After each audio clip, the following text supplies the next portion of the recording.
Oh, hello, come in. Hi, come on through. Right, well, we're still just inside the season that runs from Christmas to Epiphany. So, as I did last time you were here, when I got the Eliot poem about the Magi, I thought we might. I haven't taken this Yeats out for a while. Everything's falling. This is various Irish poets here: Seamusini, Michael O'Sheil. More stuff about Yeats. There's lots of other Irish poets around. I mean, Ireland is extraordinary in the way it produces poets of genius. And the poor old English can really only cope with one Irish genius at a time. But they always produce two or three at the same time. So, we all think about Heaney and forget Michael Longley, who's very good as well. Anyway, come and have a seat.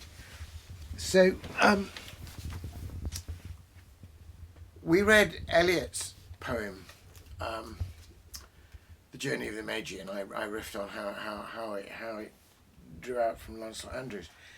But I think before I read Eliot's Journey of the Magi, I read Yeats's poem, The Magi, which was written before Eliot's poem. I mean, The Magi by Yeats appeared in his extraordinary book, Responsibilities, that came out in 1914. Of course, I came across it just when I was on my first wave of enthusiasm for Yeats in my late teens. And I took a volume of Yeats with me when I did a long ramble round Ireland in the spring and early summer of 1977. And I didn't have a lot of background and understanding of all Yeats's peculiar theories. I just read the poetry as it was. And I remember being very struck by this poem, The Magi. Partly the sheer brilliance of the imagery and the vision of these figures that he sees in the sky, and the wonderful images like the ancient faces like rain-beaten stones. But partly because it was a poem about being unsatisfied. And I was very much questioning. I'd rejected the faith that I was brought up in, but I was still a searcher and a seeker, and beginning to return to the old imagery of the Christian faith with a kind of fresh eye, and ready to see it again in a new light. And although Yeats certainly, it wasn't a Christian writing this, but he was, like me, he was somebody who couldn't let the imagery go. And whatever Yeats's intention, this poem did in fact help me to reconsider things, and I'll explain why. It's a very short poem. There it is in as it was laid out. It's just very short but very vivid. Here's the poem, The Magi.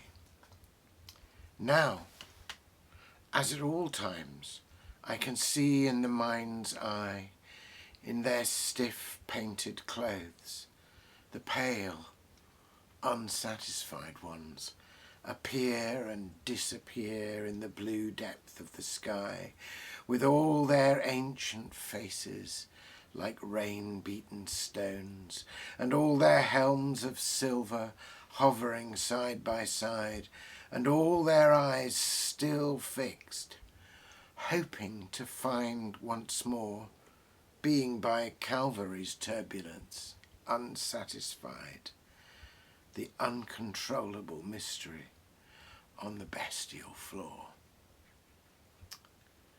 So the poem has the word unsatisfied twice, the unsatisfied ones, and being by Calvary's turbulence, unsatisfied.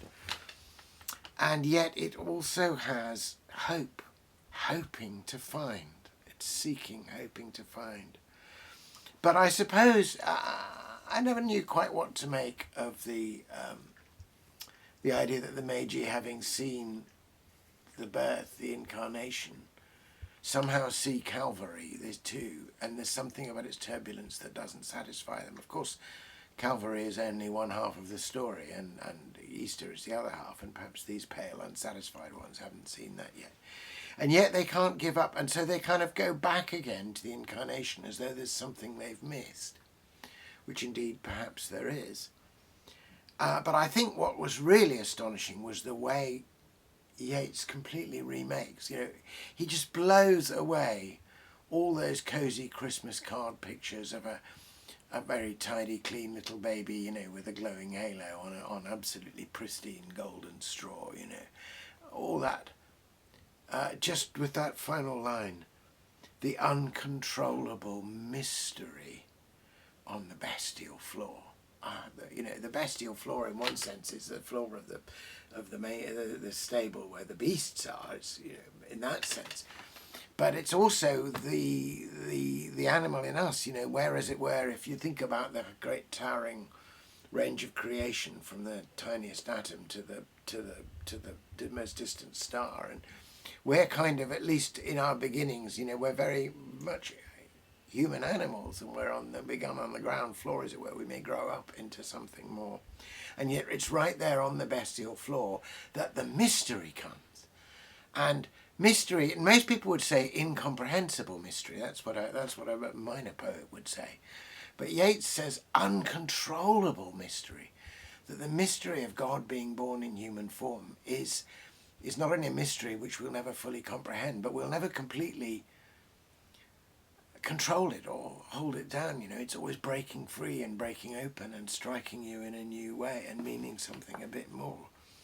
So it seems to me a poem that suggests a huge amount, and suggests possibly quite a bit more than the poet himself either intended or attended to. And yet there it is. Anyway, here comes George. Hello, George. Yes, you're staring now as well. Maybe I'll just actually finish with, since, yes, I know, George, you want to get going with a poem of my own. I'm just going to get it from over here. Obviously, lots of people have written poetry about the Magi, and having read you Eliot's and Yeats, so we are perhaps now really descending, you know, from the sublime to the ridiculous if I read you mine, but I might do so anyway. This is my poem about the Magi, and what I really love about the story of the Magi is the idea that not only that they're wonderful. Do you want to go, George? Off you go. Sorry about that. So, of course, up to that point, particularly in Matthew's Gospel, it's all been, you know, very beautiful, very powerful, but essentially Jewish story. It's the chosen people and their Messiah. But the Magi, of course, come from elsewhere altogether, and in that sense they're Gentiles, and their entry into the story, I think, in a sense, for those of us who are Gentiles, brings us into the story and makes us realise that we too could have a part in this wonderful thing that God was doing with his own people, but it turned out also doing for the whole world. The final line of this poem has a bit of a nod in the direction of Tennyson's Ulysses. So here's my sonnet, The Magi. It might have been just someone else's story. Some chosen people get a special king. We leave them to their own peculiar glory. We don't belong. It doesn't mean a thing. But when these three arrive, they bring us with them. Gentiles like us. Their wisdom might be ours. A steady step that finds an inner rhythm, a pilgrim's eye that sees beyond the stars. They did not know his name, but still they sought him. They came from otherwhere, but still they found.